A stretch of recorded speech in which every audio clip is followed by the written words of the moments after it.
मध्य प्रदेश में कोरोना के बढ़ते कहर के बीच कोरोना कर्फ्यू की मुद्दत में एक बार फिर से तौसीह कर दी गई है। वज़ीर आला शिवराज सिंह ने काबीना उज़रा के साथ वर्चुअल मीटिंग करने के बाद रियासत में कोरोना कर्फ्यू को 7 मई तक बढ़ाने का फैसला किया।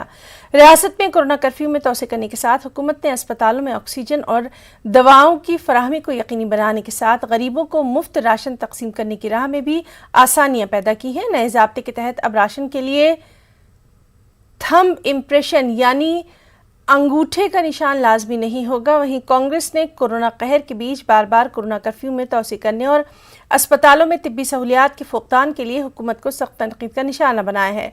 कांग्रेस ने गरीबों को राशन की तकसीम राशन कार्ड पर न करके आधार कार्ड की बुनियाद पर करने का मुतालबा किया। हमारे यहाँ इंदौर, भोपाल, जबलपुर, ग्वालियर, उज्जैन इन पर लोड ज़्यादा है और इसलिए यहाँ पॉजिटिविटी रेट, कोरोना कर्फ्यू ग्रामीण क्षेत्रों में कैसे नियंत्रण पड़ सके, जो समिति बनाई है, गांव के बाहर कैसे क्वारंटाइन करें, इसकी भी बारीक समीक्षा आज की गई है। अगर हम दुनिया को देखेंगे तो दुनिया में जहां भी कोरोना की चेन टूटी है वहां पर कोरोना नियंत्रण में आया है।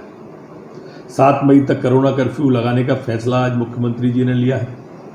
आज निर्णय ये भी हुआ है कि किसानों की जो खरीदी जारी है वो निरंतर जारी रहेगी।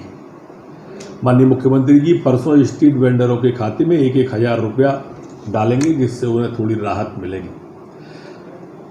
यह कहना भी मैं प्रासंगिक मानता हूं कि निःशुल्क राशन जो 3 माह का है एक व्यक्ति को वो देने का तय हुआ है। प्रधानमंत्री जी ने भी 2 माह का दिया है। ऐसे एक व्यक्ति को 10 किलो राशन, अगर परिवार में 5 लोग हैं तो 50 किलो राशन प्रत्येक व्यक्ति को मिलेगा।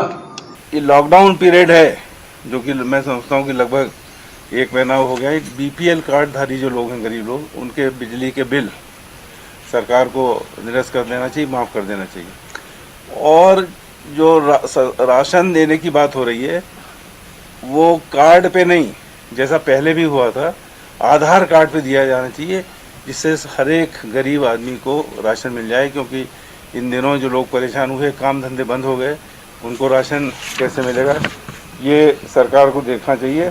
जो इस कोरोना काल के अंदर और जितने और इक्विपमेंट्स हैं इसमें भी कालाबाजारी हो रही है। अब तो प्लाज्मा में भी कालाबाजारी हो रही है, वो भी काला बाजार मिल रहा है। लोग उसमें बहुत पैसा ज़्यादा लेकर उसकी कालाबाजारी कर रहे हैं। और अभी भी ऑक्सीजन की कमी है, इंजेक्शन की कमी है, छोटे अस्पतालों में इंजेक्शन नहीं मिल रहे हैं। सरकार ने रोज इसकी बांटने के तरीके बदले, एक तरीका अगर रखते, और आज ये स्थिति पैदा करना चाहिए कि कोई भी व्यक्ति जाता है तो उसको दवा मार्केट के अंदर वो इंजेक्शन मिल जाए और वो अपने मरीज को लगवा ले। उसको अगर भटकना पड़ रहा है तो मैं नहीं समझता कि इतने दिन होने के बाद भी अगर ये हो रहा है